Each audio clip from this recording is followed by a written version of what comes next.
technologies. Todd in Anoka, Minnesota, listening on AM 950, Minnesota's progressive voice. Hey, Todd, what's up?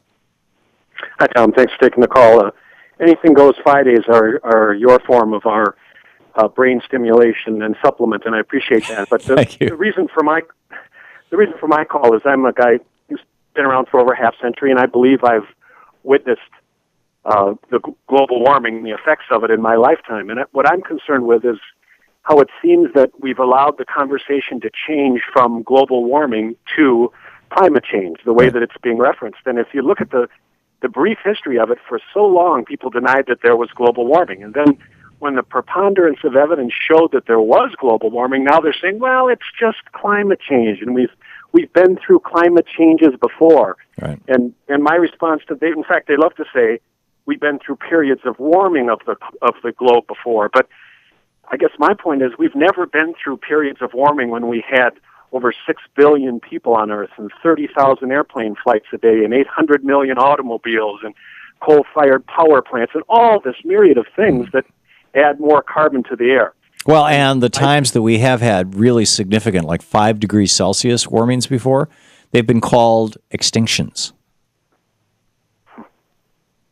Well, I just wish we wouldn't allow them to make that change, to go from global warming to kind of dumbing it down to climate change. Yeah, somebody called the program a week or so ago and said, where did this climate change come from? Why aren't we calling it global warming? And I said at the time that I thought that it came out of the scientific community, that they wanted to be a little more precise. And several listeners pointed me to links, and you can read the threads over on our blogs at thomhartmann.com, pointed me to links that showed that this was actually a suggestion of Frank Luntz's. Well, I believe that completely. In fact, I think that's probably why the scientific community is making that change, is they're just trying to soften it enough so they believe they'll be listened to a little bit more. But I think we need to be real serious about it and use the words global warming rather I think than we need change. to use the words global disaster, and we need to talk about extinctions. And I'm serious talking about extinctions. The last major extinction on Earth, not the last one, but the second to the last. The last one was the end of the Jurassic period, and that was when 65 million years ago a meteorite hit the Earth near what is now Cancun, left a giant crater, which is that basin there off the coast of Mexico that leads into the Gulf of Mexico, and that crater. That meteor killed roughly 60% of all life on Earth, including virtually all of the dinosaurs, with the exception of some of the holdovers like the alligators and things, and some of the smaller ones, and apparently birds, which came out of dinosaurs. But the extinction that preceded it was, it's called the Permian Extinction, and it happened 250 million years ago. And up until the 1990s, nobody knew what caused it. The assumption was always that it had been a meteor strike, like the other extinctions were either meteor strikes or massive tectonic activity, changing of continents, breaking up of continents and things, blowing all kinds of lava out into the atmosphere. And nobody really got what caused the Permian extinction. And there's a brilliant documentary over on BBC about this, that the Permian extinction was caused, first off, there were two killers. The Permian extinction, first of all, is important because 95% of all species, 95% of all life on Earth vanished. It was a period of at least 80,000 years of the planet being virtually sterile and tens of millions of years that it took for the planet to come back, and then 65 million years of for the dinosaurs to fully evolve before the next strike happened. And so what caused the Permian extinction? This has been this big question. Well, it turns out that there was this area that are known as the Siberian Traps, this northern Siberia, hundreds of square miles, that just kind of opened up as a giant volcano, or not volcanic activity. It was called sheet lava, just these giant flows of lava out onto the ground. And in the process released so much gaseous material, so much particulate material, and in particular so much carbon dioxide that it warmed the planet 5 degrees Celsius. Now, there's been a strong consensus that that's what happened ever since the early 90s, when they first really found the evidence of this up in Siberia. But the question has been, 5 degrees Celsius is enough to kill off 60% of the life on Earth, but not 95%. It's not enough to basically sterilize the planet. And just to put this in context, by the way, the scientists with the IPCC are suggesting that if we keep on the course that we're on, and nobody thinks we will, we're not that insane, but if we continue to pollute at the level we are, by the year 2100, we will have raised the temperature of the Earth 5 to 6 degrees Celsius. So just keep that in mind as I'm telling you this story. So the Siberian traps blew out all this lava, and that lava and the gases from it, the carbon dioxide in particular, raised the temperature of the Earth by 5 degrees Celsius.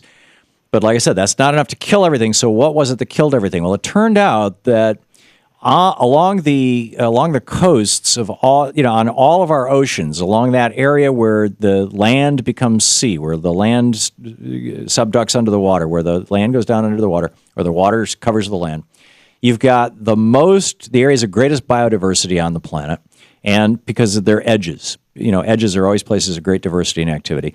And you've got a lot of life, particularly vegetable life, algae, giant mats of algae, all kinds of green stuff, and little tiny plankton, and all kind, and animal life as well, the zoo, whatever it's called, the zooplankton. And this stuff has a life cycle, and part of that life cycle is it dies. And when it dies, it settles to the bottom. As it settles to the bottom, it's rotting. And as it's rotting, it's producing methane gas. It's the stuff that you smell when you smell rotting vegetation. It's how cows fart. It's how all of us fart, actually. It's methane. And methane is also known as natural gas. So anyhow, these things are rotting, and they're sinking to the bottom. And as they sink to the bottom and they rot, the methane that is released at high pressures, hundreds of feet under the ocean, get locked up in these crystalline lattices of water that is at or just slightly below the freezing temperature, but doesn't freeze because the pressure is so high. But when it combines with the methane, it actually forms these like little boxes around the methane crystals, and it forms these giant sheets of a slurry kind of ice that are called methane hydrate crystals. And hundreds of trillions of tons of them along the coasts of all the continents. And they're there, and they're frozen because they're in an area that's maybe only 60, 70 feet of depth, where above that, the methane would turn into a gas and bubble up to the surface. And below that, the vegetable material doesn't, no longer decomposes and produces methane. So it's a very specific layer that you find all around the world. And there's all this methane hydrate. And the oil companies have been exploring how to suck this stuff up because it's almost pure natural gas mixed with water, and it's easy to separate water from natural gas. And there's been a couple of attempts to do so. And so anyhow, one of the things that they learned when they were in the late 90s, when they were drilling for methane hydrate crystals off the coast of England, one of the things that they learned was that this stuff was really, really rich in what's called carbon-12, a form of carbon that is an absolute signature of rapidly decomposing plant matter.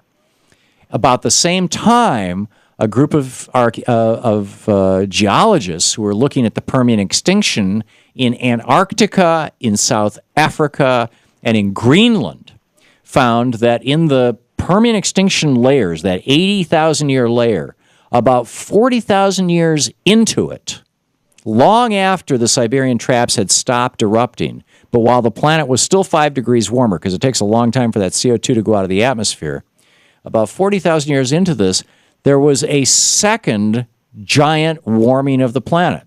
And that second giant warming of the planet warmed the planet by an additional 5 degrees, which sterilized the planet, which killed 95% of all life, because we were now at 10 degrees Celsius of warming, and that is enough to kill 95% of all life. And at the very time that happened, they expected to see the signature of a meteorite hitting, a large amount of iridium all around the planet. Instead, what they found was carbon-12. So the question was, how the hell did carbon-12, which is the product of centuries of plant decomposition, end up in the atmosphere in such massive amounts that it's buried 40,000 years into the layer of the Permian mass extinction?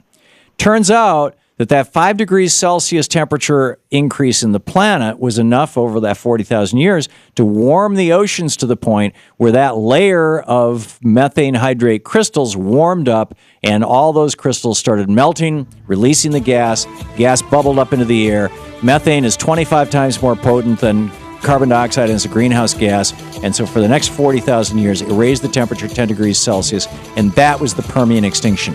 And that is what we are doing to ourselves with all of this talk about clean coal and all this nonsense about, gas, natural gas being a clean energy source and all that.